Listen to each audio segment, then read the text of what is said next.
got to demonstrate to financiers that I've got a commercial project that's got an international market. And given all sales companies will say, oh, we can't, it's so difficult, the pre-sale market, it's really, Best way to do it, I've found, is co-producing. Because if you have I've done lots of films with Australia, and if you have a local producer within, or Germany or wherever, and it's an Australian and a UK film, or it's Australia or a German UK film, it's easier for that co-producer to pre-sell their film locally, because they might have local content or all that, local content rules or whatever. So that's one way to get a pre-sale without, just without going through a huge sort of tortuous process of attaching cast. Well, you have to attach cast, but just juggling so much. So that's an interesting way to do it. I definitely recommend going that route if you can. The other way, and the other thing to say is, it is difficult to pre-sell if you don't have your domestic territory sold, as in the UK, because it's, Spanish distributors will say, okay, well, who's got it in the UK? And if you say no one, then they'll say, okay, you're making a film primarily for the UK market, as no one has bought it in the UK. Why should we buy it in Spain? It's difficult. The other way in which, so this is sort of assuming you've got a UK distributor on board, basically. So, co-production is a good way to get a foreign distributor on, which can then help verify your numbers for the other financiers. The other way of doing it is getting it's casting.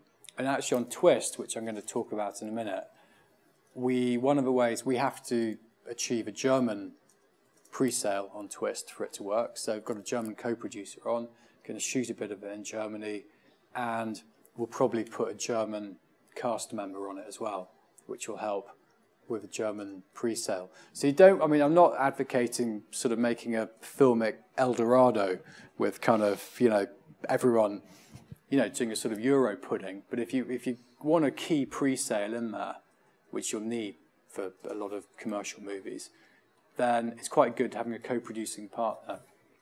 And you can do it now without having to shoot in that country as well. When you're pitching, the best way to pitch is to sell the concept and find the marketing hook, which is going to make the distributors sit up, but without pigeonholing yourself into too much, because as you finance a film and pre-sell, it will change the way you make it, the way you're setting it up. The other thing, again, and everything I say, I'm sort of thinking, well, actually, that's not true based on practice. But if you're thinking about what's going to appeal to the international market, you don't want to make it too local. So you don't want to make it too UK specific, is the received wisdom. And if you talk to buyers, they'll agree with that and still act on that as a basis. You really want to internationalize it and make it.